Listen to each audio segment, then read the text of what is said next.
제가 어제 뭐지요? 그 서울에 자가 가지고 있는 대기업 김 부장인가? JTBC에서 하는 그 드라마를 어제 저는 처음 봤어요. 그 물론 이게 그 유명하다 해가지고 그 유튜브 같은 데 보면 이렇게 요약해가지고 막 올리는 거 있잖아요. 뭐 쇼츠로도 올리고 동영상 뭐 10분, 20분짜리 올리고 그런 거는 몇 개 봤었는데 근데 그 본방사수한 거는 TV로 본방사수한 거는 어제가 처음이자 마지막인 거죠. 어제가 마지막 회였으니까. 그래서 어쨌든 김 부장 이야기를 쭉 많이 봤는데 그런데 제 친구들보다는 저보다 한 너댓 살 정도 그렇게 약간 그 어린 그 젊은 그러한 친구들이 더 공감을 하는 것 같더라고요. 그래서 왜 그러냐면 제 친구들은 한 4, 5년 전에 옷 다 벗었어요. 그래서 제 친구 중에 삼성전자 사장까지 올라가 있는 친구가 있고 그러니까 뭐 교수, 의사, 뭐 변호사 이렇게 그냥 전문직이거나 아니면 교수거나 뭐 그렇지 않고는 지금 거의 다 옷을 벗었거든요. 그러니까 저희만 해도 김 부장보다는 조금 연배가 높은 그러한 그거라서 이미 겪어가지고 별로 그렇게 공감을 못 하는데 그런데 저희보다 한 너댓 살 정도 아래 연배가 좀 아래이신 분들은 같이 이제 만나가지고 뭐 저녁 먹고 그러면은 김 부장 이야기 하면서 아, 남의 일 같지가 않다고 나 이제 회사 그만두면 어떻게 먹고 살아야 되냐 그런 이야기들을 많이 하더라고요. 그래서 저도 이렇게 봤는데 조금 뭐 공감되는 부분도 많이 있고 그 다음에 야 이건 좀 오바했다. 이거는 저도 그 회사 생활 좀 해보지 않았습니까? 저도 이제 사기업에서도 일해보고 공기업에서도 일해보고 뭐 국방부에서도 일해보고 몇 군데서 일해봤는데 저거는 조금 오바다, 잘 맞지 않는다 그런 부분들도 그 몇 군데 있었는데 어쨌든 저도 그 재밌게 봤어요. 재밌게 봤는데 제일 마음 졸이고 그냥 안타깝다라고 생각했던 게 언제냐면 그 김 부장이 저는 근데 사실 이게 좀 납득은 안 돼요. 왜냐하면 대기업에서 영업부장 했던 사람이 저렇게 그 넘어갈 수 있나?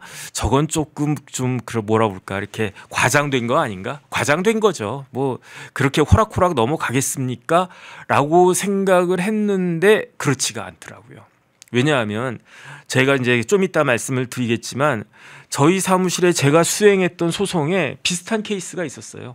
굉장히 그 뭐라 그럴까 어떤 기관에서 대표까지 올라가신 분이 있는데 근데 그분은 아니고 그분의 사모님이 이렇게 교회 분들하고 같이 이렇게 그 가다가 분양하우스 딱 들어가 가지고 하다 보니까 어마어마하다. 그렇죠. 왜냐하면 이게 그때 돈으로 벌써 한 뭐 5, 6년 전 돈으로 6억, 7억 그 정도 계약을 그냥 덜커덕 해버린 거예요. 그래가지고 그게 그 엊그저께 저희가 이제 판결을 받았는데 1심하고 항소심하고 다 이긴 판결을 받아가지고 다행이다, 다행이다. 일단은 그 생각을 했었는데 그래가지고 저희가 이런저런 사건들 꽤 많이 했었거든요. 그래서 요 부분 관련해가지고 오늘은 좀 정리를 해드려야 되겠다 그런 생각이 들었습니다. 그래서 그 김 부장이 그 다음에 또 어떤 생각 드냐면 사람이 아무리 그 경험이 많고 아무리 똑똑하고 그래도 뭔가 씌일 때가 있는 것 같아요. 그래서 김 부장도 그 뭔가 씌어가지고 해가지고 왜냐하면 그 맹목적이 된다고 그러잖아요. 눈이 안 보인다는 뜻 아니겠습니까? 맹목이니까 눈이 안 보이는 거예요. 그래가지고 내가 이제 회사 퇴직하고 그러면은 한 달에 월천도사 뭐 그 이야기 하더라고요. 그래서 내가 한 달에 1,000만 원을 벌 수 있다라고 하면 그거밖에 생각이 안 나는 거예요. 내가 대기업에서 부장하면서 뭐 연봉 뭐 1억 얼마 정도 이렇게 받았겠죠. 그래가지고 한 달에 한 돈 1,000만 원씩 벌어왔는데 이거 내가 회사 잘리면 어떡하나. 그런데 누가 딱 와가지고 여기에다가 투자하면 한 달에 1,000만 원 그냥 따박따박 나옵니다. 그 이야기 들으니까 다른 이야기가 들리지가 않는 거예요. 그래서 친구가 자기보다 못하다고 생각하는 친구가 그렇게 뭐 이제 건물주 되지 않았습니까? 그렇게 딴 생각하지 말라고 그렇게 경고를 했는데도 다 귀에 들어오지가 않는 거예요. 그래서 사람이 그럴 때가 있는 거 아닌가 저는 그런 생각 들고 그 다음에 전 또 어떤 생각 드냐면 윤석열 대통령이 검찰총장까지 하고 그랬던 분 아니겠습니까? 그러면 헌법을 얼마를 받겠습니까? 사법시험 일찍 봤으면요. 뭐 그 판사 검사했으면 뭐 헌법을 받겠습니까? 그런데 윤석열 대통령은 사법시험 뭐 9번 10번 친 사람이에요. 그러면은 헌법책을 얼마나 많이 받겠습니까? 헌법을 모르겠습니까? 그러면 다른 걸 다 떠나가지고 내가 대통령으로서 계엄을 선포할 수 있지. 하지만 국회가 계엄 해제 요구하면 그거는 나는 완전히 쿠데타로 가든지, 계엄 해제 요구를, 국회의 계엄 해제 요구를 거부하면 그거는 명백한 쿠데타예요. 볼 것도 없는 거야. 그냥 위헌적인 행동이야. 그런데 내가 만약에 국회의 그 계엄 해제 요구를 따른다라고 하면 뭐 불과 몇 시간 만에 그냥 허탈하게 끝날 거고, 그로 인한 정치적 법적인 파장은 어마어마할 거라고 하는 거를 윤석열 대통령이 몰랐겠습니까? 더군다나 이재명 대통령이 민주당 대표로서 공직선거법 위반죄 유죄가 나온 지 18일 만이었어요. 만약에 그게 지금 예정대로 이렇게 딱 확정이 되면 이재명 대통령 피선거권 박탈되는 거는 물론이고, 또 뭐가 있었습니까? 민주당이 447억인가요? 그 돈을 물어냈었어야 되는 그런 어마어마한 것들이 진짜 코앞에 담겨져 있었는데 왜 계엄 선포를 했지? 저는요, 뭐 이런 말 하긴 좀 그렇지만 윤 대통령도 12월 3일 밤에 뭔가 씌인 거 아닌가? 그러니까 저런 행동한 거 아닌가? 어쨌든 그런 생각이 듭니다. 그래서 김 부장이 제가 봤을 때는요, 뭔가 씌어가지고 10억 5천이 뭐 그 뉘집 애 이름입니까? 더군다나 자기가 가진 돈은 5억밖에 안 되는데 5억 5천 이거 해가지고 결국 서울자가 팔았잖아요. 그 김 부장은 서울자가 대기업 김 부장이었는데 남아난 게 하나도 없었던 거예요. 서울에 있는 자가도 날라갔죠. 대기업 쫓겨났죠. 뭐 대기업 쫓겨났으니까 더 이상 부장도 아닌 거지. 전직 부장인 거지. 어쨌든 그렇게 해가지고 뭐 마지막은 뭐 해피엔딩인 것 같고, 그 다음에 제가 봤을 때 그 아들이 잘 될 것 같아요. 아들이 잘 되면 뭐 아버지가 실수했어도 그래도 이제 뭐 노년은 말년은 뭐 나쁘지 않지 않겠는가, 그 생각은 딱 드는데, 근데 어쨌든 그 대기업 그 김 부장이 뭘 샀느냐, 상가를 분양받았어요. 상가를 분양받으면 어떻게 되느냐, 그 경기가 호황이고 그럴 때는 뭐 큰 문제가 없어요. 그런데 지금같이 경기가 불황일 때에는, 그럴 때에는 상가 분양받고 후회하고 계약을 해지하려고 하는 사람들이 굉장히 많습니다. 더군다나 지금은 상가가 별로 필요 없는 그러한 시대가 되지 않았습니까? 이제는 상가에선 결국 물건 팔고 서비스 팔고 뭐 그런 게 그 이제 상가인데, 이제는 우리나라가 옛날같이 그 유통이 계속 바뀌고 있는 거거든요. 옛날에는 유통이 그냥 구멍가게 같은 거 하나 만들고 있었어요. 그러다가 그 구멍가게들이 이렇게 모였었어요. 그러다가 만들어진 게 뭡니까? 그러다가 만들어진 게 백화점이 만들어졌어요. 그 미국의 워너메이커라고 한 사람이 백화점을 만들었는데, 이전에는 그렇게 상점들을 한꺼번에 모아가지고 큰 건물 지을 거라고는 생각을 못 했었어요. 상점들을 하나에 모을 거라고는 생각을 못 했었는데, 그때 발상 전환이 있어가지고 그래가지고 백화점 만들어지지 않았습니까? 그리고 난 다음에 뭐가 생겼나요? 그 다음에는 마트가 생겼죠. 뭐 이마트, 홈플러스, 뭐 롯데마트 이런 거. 그러다가 특히 우리나라 같은 경우에는 뭐가 됐느냐, 뭐가 더 빨라졌느냐, 이제는 그 모바일로 주문하는 시대가 됐잖아요. 쿠팡이 처음에 돈을 어마어마하게 투자를 했는데 계속 적자 보면서도 그냥 도박하는 것 같이 계속 돈을 갖다가 몇 조씩 집어넣었어요. 그랬는데 어떻게 됐습니까? 이제부터는 아마 쿠팡이 대세가 되는 시대가 되는 듯 했는데, 대세죠 뭐 이제는. 저는 사실은 이제 그런 거 익숙하지 않아가지고 뭐, 그런데 요즘 사람들 다 핸드폰 들고 핸드폰 주문하면 띵동하고 뭐 쿠팡에서 금방 날라오고 그러잖아요. 그런데 이제 뭐 한번 그 말씀을 드리려고 하는데, 쿠팡도 개인정보가 쫘라락 털렸다. 이제 이런 시대가 되는 거 아니겠습니까? 그 말은 뭐냐면은 쿠팡이라고 하는 데가, 그 다음에 네이버라고 하는 데가 득세하는 시대라고 하는 것은 물리적인 상가 같은 것들은 수요가 없어진다는 뜻이잖아요.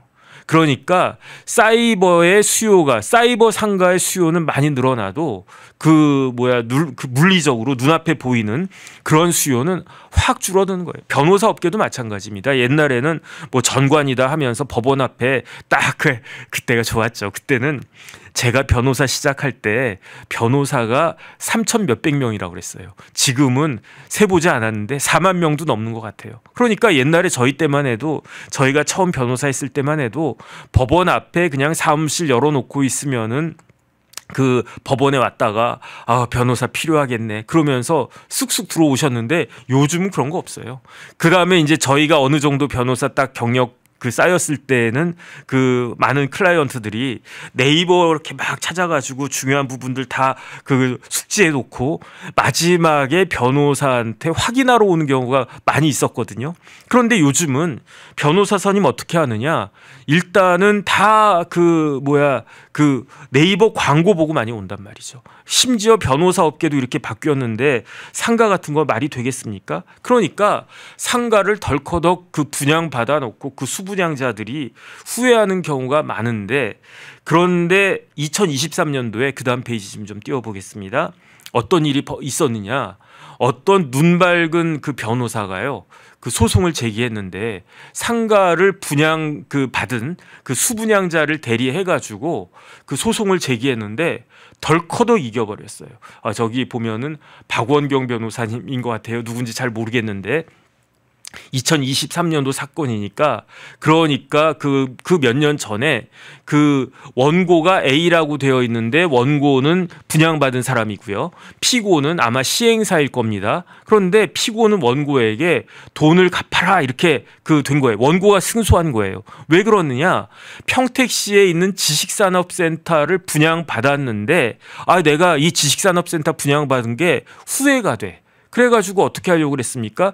이걸 어떻게 계약 해지할 수 있지? 라고 했는데 저 때 거의 처음으로 저 박원경 변호사인가 저분이 어떤 법을 들고 나갔냐면은 방문 판매법이라고 하는 법을 딱 들고, 방문 판매법에 의하면은 계약을 철회할 수 있는 철회권이 8조에 규정이 되어 있거든요. 근데 어쨌든 이거는 뭐 방문 판매의 일종이다. 그러니까 A라고 하는 수분양자가 B라고 하는 회사로부터 평택의 지식산업센터를 분양받았는데 분양받는 과정에서, 그래가지고 그 분양받는 과정에서 방문 판매 비슷한 형식의 거래가 있었고, 그렇기 때문에 이 계약은 방문 판매법이 적용되어야 하고, 그렇기 때문에 방문 판매법 8조에 의해 가지고 계약을 철회합니다라고 딱 주장을 했는데, 그거를 덜커덕 그 법원이, 남부지법이 받아준 거예요.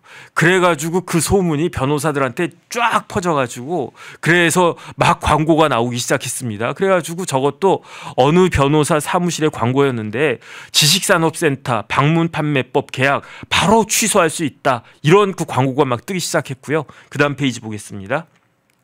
그 다음에 뭐 법무법인 뭐 JCL인가 뭐 저런 그 로펌이 있는 모양인데, 시흥의 상가 분양 계약 해지 방문 판매법에 근거해서 가능할까? 가능하다는 이야기인 거죠. 왜냐? 그 남부지법에 판례가 있었으니까, 그 1심 판결이지만 판결이 있었으니까.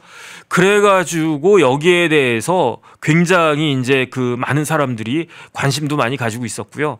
그 다음에 또 유튜브도 한동안은 되게 많이 떠 있었어요.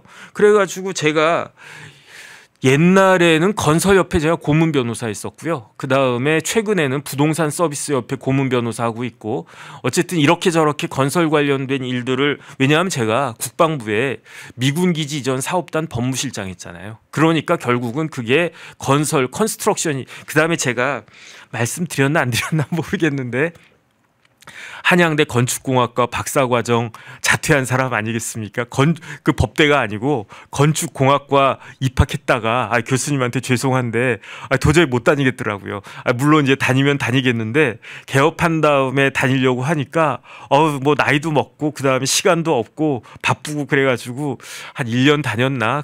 그러다가 미등록 제적이 되어 있는데, 어쨌든 제가 그래도 대한민국의 명문대학, 특히 공과대학의 명문대학 한양공대에서 건축공학과 박사과정 제가 다니다가 지금 뭐 나중에 언젠가는 왜냐하면 미군 기지 전 사업이 프로그램 매니지먼트 관련해서는 대한민국의 최초이자 거의 최초이자 최대 사업이었기 때문에 그런 부분들 잘 정리해서 논문 쓰고 그랬으면은 의미가 있겠다라고 그때 교수님들이 생각을 해주셔가지고 저를 뽑아주셨는데 그 기대에 부응하지 못하고 중간에 그 미등록 제적됐는데 어쨌든 그래서 제가 건설 관련해 가지고는 조금 뭐 이렇게 그 일반적인 변호사님들보다는 요만큼 코딱지만큼 조금 더 안단 말이죠. 그런데 그래가지고 저도 이런저런 사건을 쭉 했는데 그런데 더 중요한 건 뭐냐면 제가 서울대에서 박사과정 할 때 전공이 무슨 법이었냐면 경제법이었거든요. 경제법은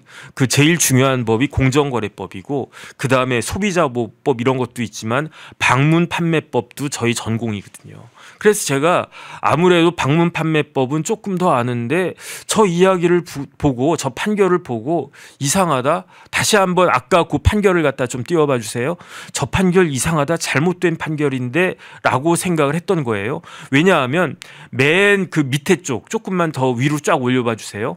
피고는 회사로서 평택시에다가 조금 더 뭘 갖다가 했습니까? 지식산업센터라는 이야기가 나오잖아요. 이 지식산업센터를 분양했는데 이게 어떻게 방문판매법 대상이 되지?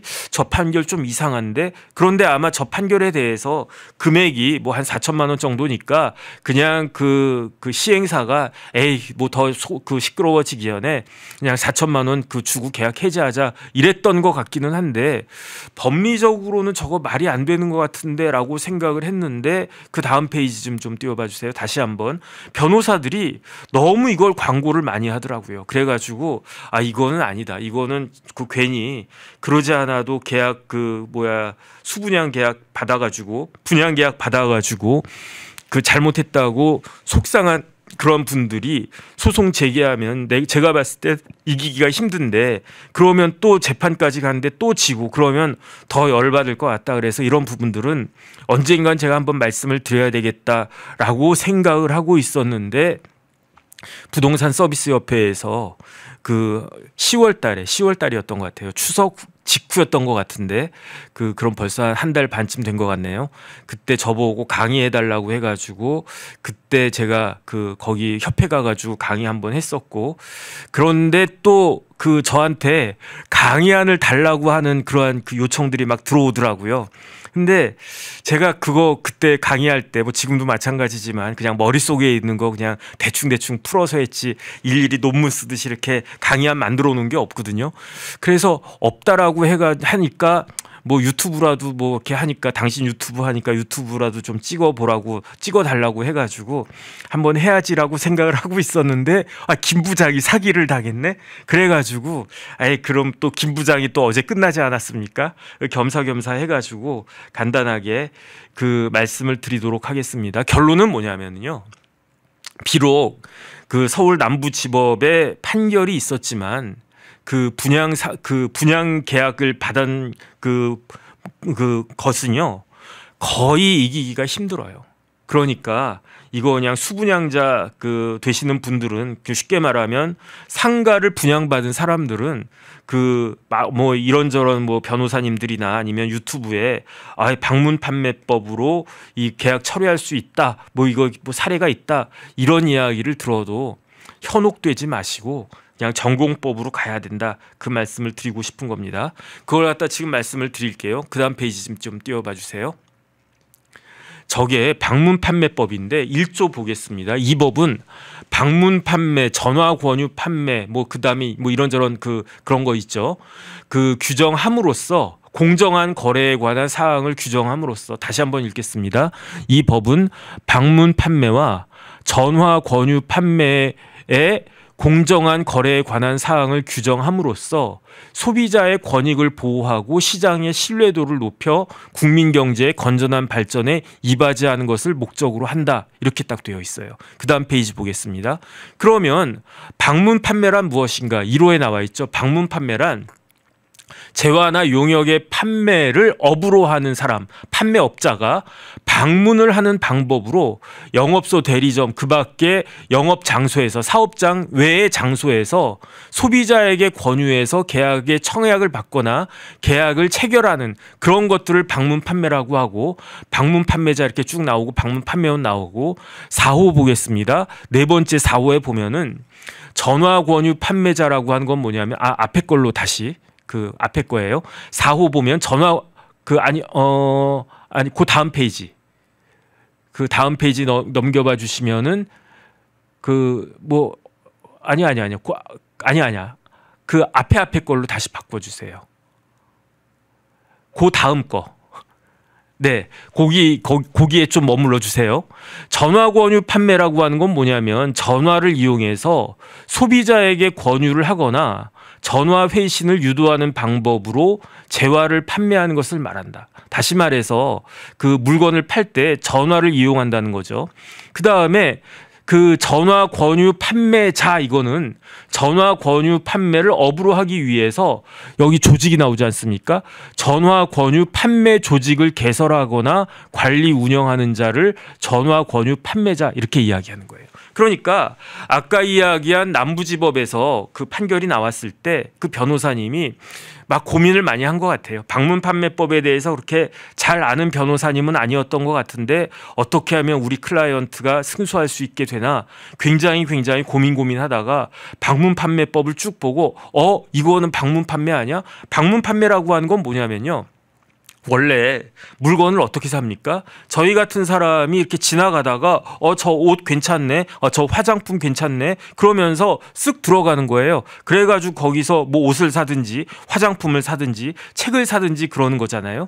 그런데 옛날 이야기인데, 옛날에는 어떻게 했습니까? 옛날에는 전과 같은 거, 사전 같은 거, 그러니까 백과사전을 어떻게 팔았습니까?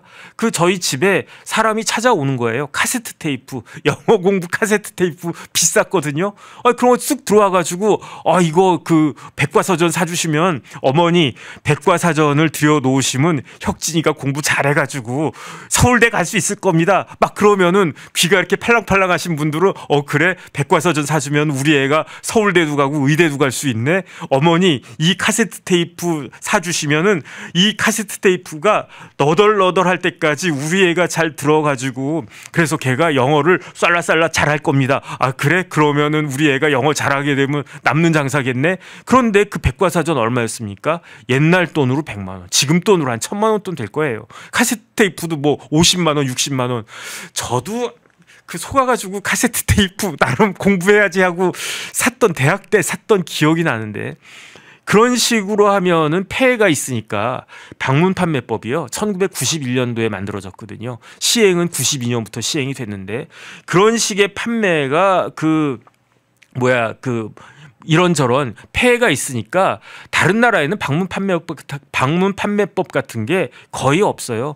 일본에나 있나? 다른 나라는 뭐 유럽이나 이런 데는 있지도 않을 거예요. 근데 우리나라는 그런 식으로. 그 다음에 또 어땠습니까? 화장품 아줌마들 계셨잖아요, 옛날에는. 그러면은 이제 화장품 이렇게 막 통에다 들고 다니나 뭐 그러면서 집에 딱 들어와 가지고 몇 번 이렇게 또 찍어 막 발라줘. 그러면은 얼굴에다가 화장품 발라줬으니까 미안하잖아. 그럼 또 화장품도 사고, 아모레 퍼시픽이 아모레 화장품이 그렇게 해서 그 화장품 조직이 있지 않았나?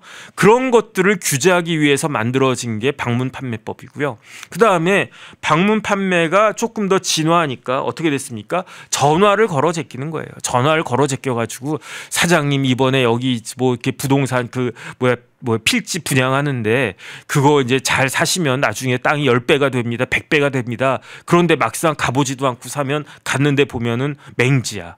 그러니까 얼떨결에 내가 원래 사려고 하는 마음이 없었는데 방문 판매나 전화 권유 판매의 그런 방식으로 인해 가지고 갑자기 마음이 솔깃해 가지고 얼떨결에 충동 구매를 하면 어떻게 해야 된다? 그거는 철회할 수 있게끔 해야 된다. 그래서 8조 띄워봐 주세요. 8조에 저 방문 판매법 8조에 철회권이라고 하는 게 저 보겠습니다. 저 8조. 저거는 저희 청약 철회 등 이렇게 돼 있잖아요. 저 청약 철회 등 쭉 보면은 뭐 그 뭐야 그 일정한 기간 내에 그 철회해가지고 안 산 거나 마찬가지가 될 수 있게끔 그렇게 만들어 놓은 게 방문 판매인데 언제까지 철회할 수 있습니까? 2주 동안에. 그러니까 재화 등을 공급받거나 공급이 시작된 날로부터 14일, 계약서 받은 날로부터 14일. 저 철회권을 이제 쿨링 타임이라고 그래가지고 이렇게 막 핫해. 야, 이거 사면 내가 아주 그냥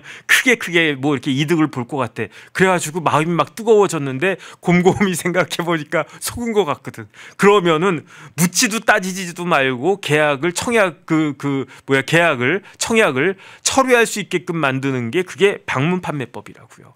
그런데 그 변호사님이 생각을 쭉 한 것 같아요. 왜냐하면 그 클라이언트가 저 분양 계약을 어떻게 했는가? 아니, 강남역 같은데 이렇게 막 지나다니다 보면은 사장님 잠깐만 들어오세요. 분양 모델하우스 들어오세요. 그런 다음에 보면은 평택이 뜨는데 평택 떴어요. 진짜로 평택이 뜨는데 미군 부대도 들어오고 삼성도 들어오고 뭐 어마어마합니다. 뭐 거기 고덕지구 어마어마합니다. 여기에다가 상가 하나 분양받아 놓으시면 지식산업센터 하나 분양받아 놓으시면 아주 그냥 뭐 월 1,000은 아니더라도 한 달에 월 300은 뭐 기본입니다. 막 이렇게 이야기하면 그 뭐 화장지 같은 거 그다음에 뭐죠? 그다음에 뭐 이렇게 뭐 물티슈 같은 거 준다고 해가지고 저 같은 사람이 얼떨결에 들어갔다가 그렇게 되는 거예요. 그렇게 되니까 그런데 이게 방문 판매법에서 청약 철회가 될 수 있는 거 아니야?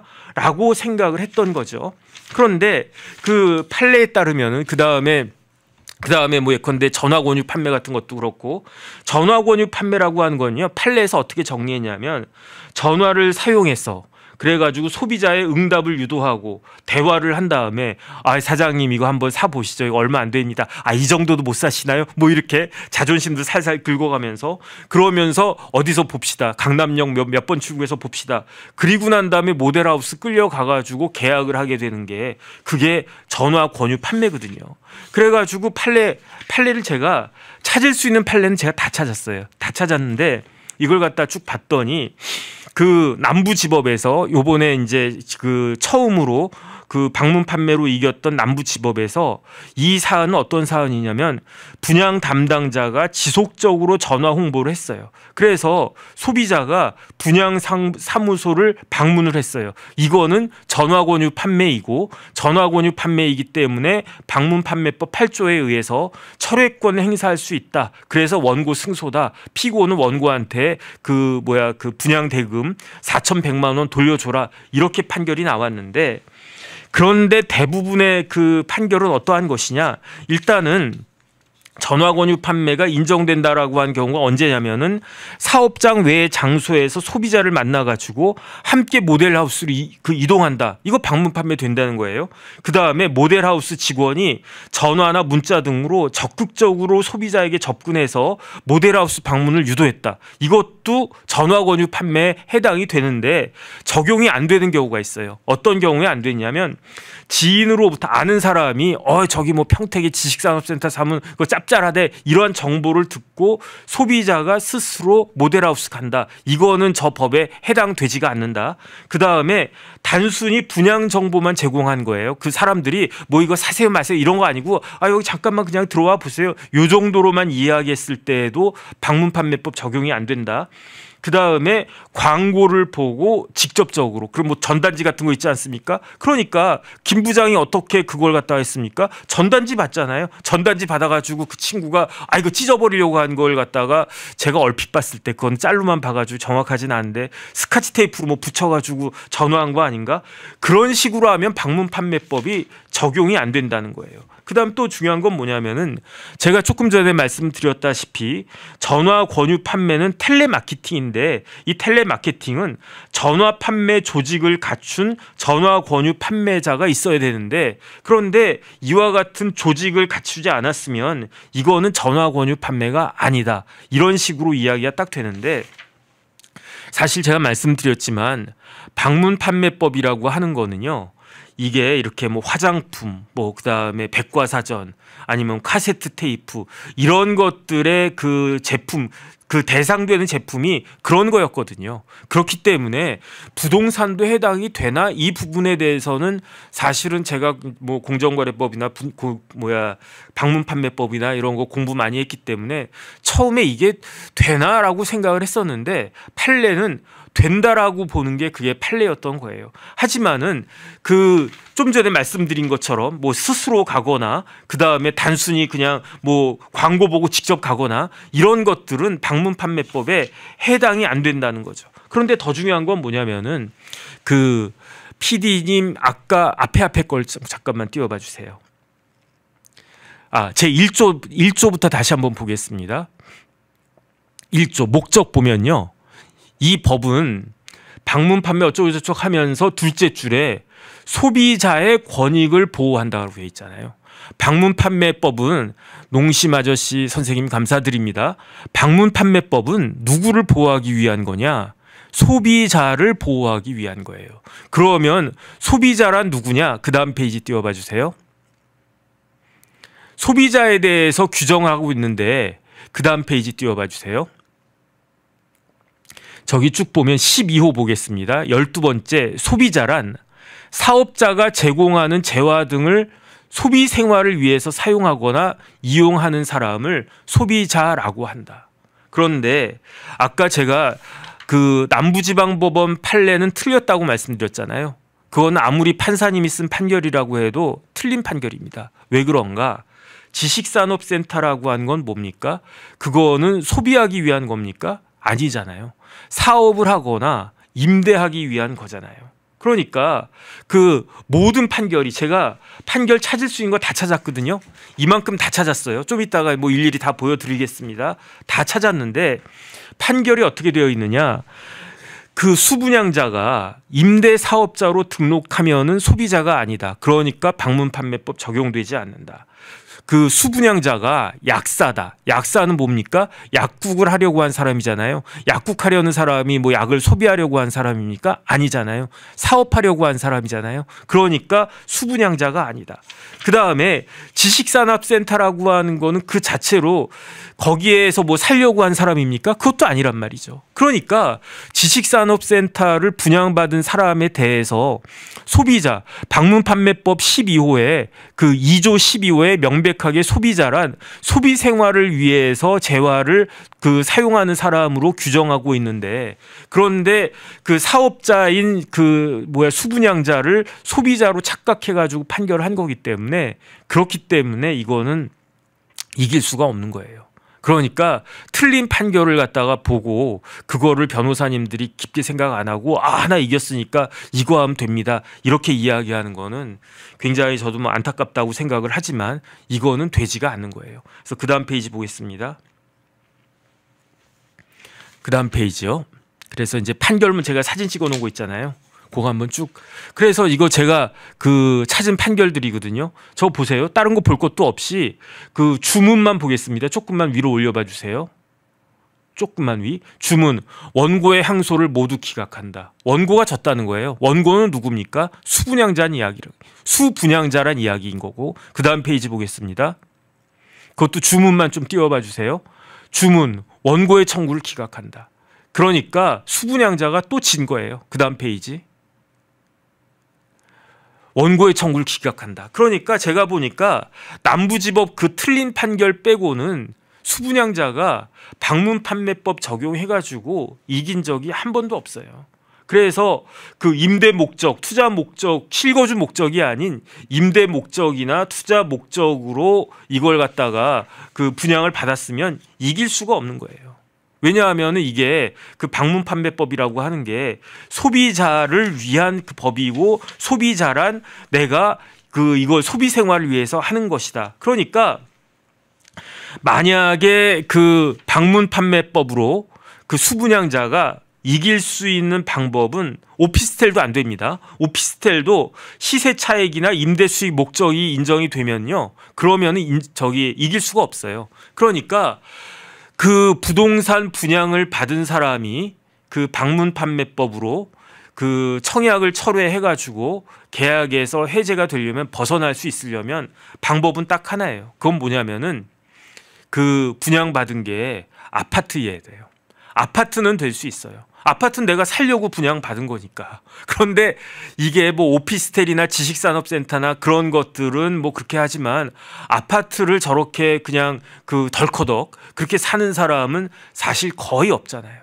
그러니까 이게 그 오피스텔인 다시 한번 말씀드리겠습니다. 오피스텔, 상가, 지식산업센터 이런 걸로 분양받았다라고 하면 그 자체로 그 방문 판매법의 적용 대상에서 벗어나는 것이다. 그러니까 이 부분과 관련해 가지고는 그 뭐라 그럴까 그 방문 판매법으로 그 소송 제기하는 거는 그냥 이길 수 없는 법적으로 법리적으로 이길 수 없는 그러한 그 소송을 하는 것이다.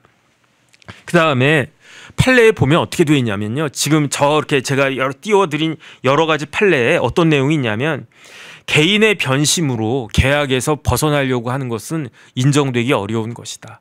그게 그 뭐야 팍타 순트 세르반다 해가지고 라틴어인데 팍타 계약이란 뜻이거든요. 순트 이거는 그 의무 머스트란 뜻이고 세르반다 이거는 지켜져야 된다. 그러니까 계약은 약속이기 때문에 약속은 지켜져야 된다라고 하는 게 그게 그 뭐야 근대 법의 기본적인 이념 중에 이념이기 때문에 그렇기 때문에 방문 판매법 가지고는 뭐 지식산업센터 상가 이런 것들은 벗어날 수가 없어요. 그러니까 김 부장은 방문 판매법 가지고는 소송해봤자 이길 수가 없는 거예요. 왜 그렇습니까? 거기가 상가잖아요. 뭐 그 아들이 거기에다가 뭐 이것저것 뭐 열심히 하려고 하대. 그래서 그 아들이 그 뭐야 공간을 잘 이용해가지고 대박이 나면 좋겠는데 어쨌든 속았다고 해가지고 내가 그냥 그 방문 판매법으로 계약 해지할 수 있는 것은 그것은 아니다.